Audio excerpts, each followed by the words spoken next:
Students, today we are going to remaining part of project organization concept. In project organization concept, there are 4 things: project organization, roles, task and work products, schedule. So, project organization, let us study what is project organization. Okay, it defines the relationship among participants and between participants and task and work products. So, project organization means the relationship between the participants and between participants and task and work products. There are 3 types of project organization is there: team-based organization, hierarchical organization, peer-based organization.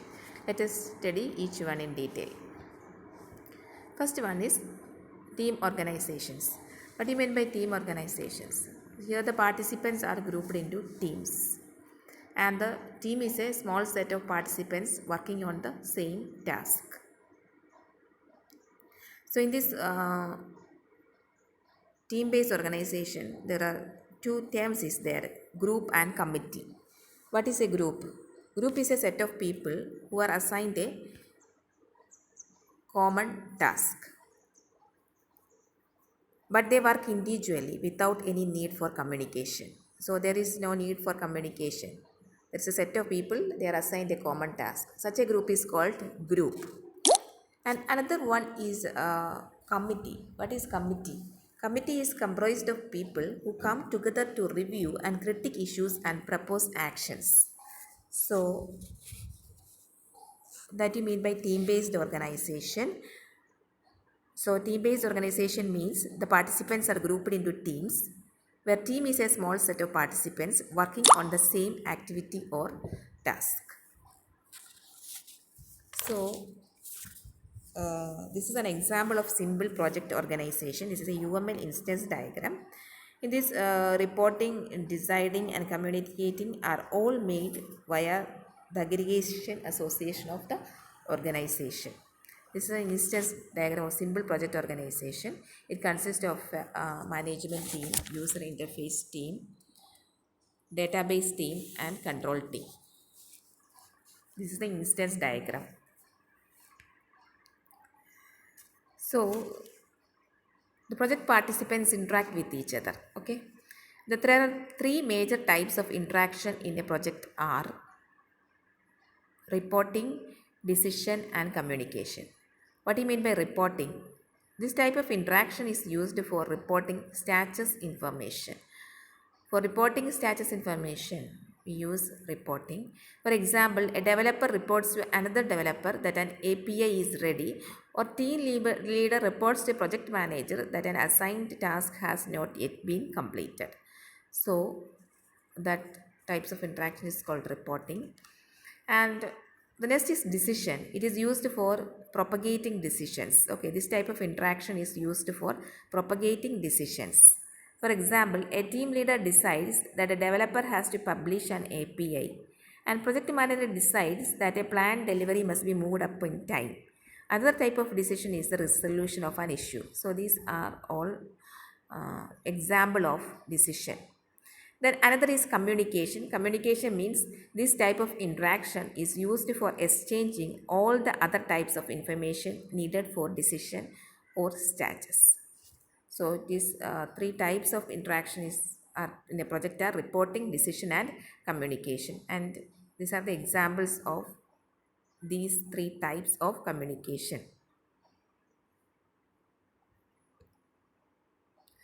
The next type of organization in a project organization is hierarchical organization. In hierarchical organization, the status and decision information are unidirectional, and decisions are made at the root and passed to the leaves of organization. The status is generated at the leaves and reported to the root. The structure of status and decision information flow is called reporting structure. So, this is a figure shows the reporting structure of in a hierarchical organization. This is a UML diagram.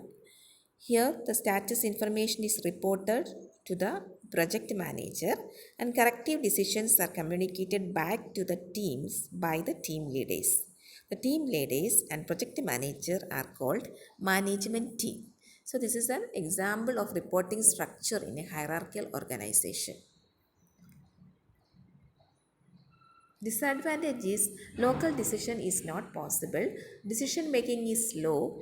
In order to overcome this drawback, information can be exchanged by an additional person called liaison. So this is a example of a liaison based communication structure is shown here. So in liaison based structures use non-hierarchical communication lines to talk with the liaisons in cross-functional teams. This is an example of a cross-functional team. So the team is composed of 5 developers in this. You can see Alice is the team leader and we can call she is the liaison to the management team. And John is the API engineer. Is also called liaison to the architecture team. And Mary is the liaison to the documentation team. And Chris and Sam are implementers and interact with others only informally. So this is an example of a liaison-based structure is shown. It is also known as peer-based structure. Developers can communicate directly with each other. So that is all about project organization, and we will come with roles. What do you mean by a role? Role defines a set of technical and managerial tasks that are expected from a participant or team. Okay, it means that what task that we are doing. So that activity that known as what do you mean by roles. Okay, that is, so we can definition is a role defines the set of technical and managerial tasks that are expected from a participant or team. So in a team based organization, tasks are assigned to person or team via role. For example, role of a tester is to define test suite for subsystem, executing the test and reporting the discovered defects.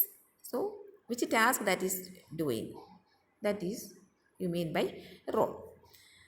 So in a software project there are 4 types of roles. That is management role, development role, cross-functional role. So management role is what? It is concerned with organization and execution of the project within constraints. For example, project manager, team leader. So they are concerned with organization and execution of project. So that role is called management role. And second is development role. Development role means it is concerned with specifying, designing and constructing subsystems. It includes analyst, system architect, object designer, implementer and tester. So development role are concerned with specifying, designing and constructing subsystems. And third one is cross-functional role. It is concerned with coordination among teams. It is also called liaisons. So there are 4 types of liaisons are there. They are API engineer, document editor, configuration manager and tester. So we will look each cross-functional role. So API engineer is responsible for interface definition of subsystem. And document editor is responsible for integrating document produced by the team. And the configuration manager is responsible for managing different versions of document models and code produced by team. Tester is responsible for ensuring that each subsystem works as specified by the designer. And next role is consultant role. It is concerned with providing temporary support in areas where project participants lack expertise. There are different types of consultant roles are there. They are client, end user, application domain specialist and solution domain specialist. So what do you mean by client? Client is responsible for formulation of requirements, interacts with the developers, also called customer. Then end user is the person who will using the delivered system. And that is application domain specialist. He is responsible for providing domain knowledge and about a specific functional area. And there is solution domain specialist. It is responsible for providing knowledge about solution to implement the system. So these are all about the two terms in project organization and role. I will come with the next video. Till then, bye.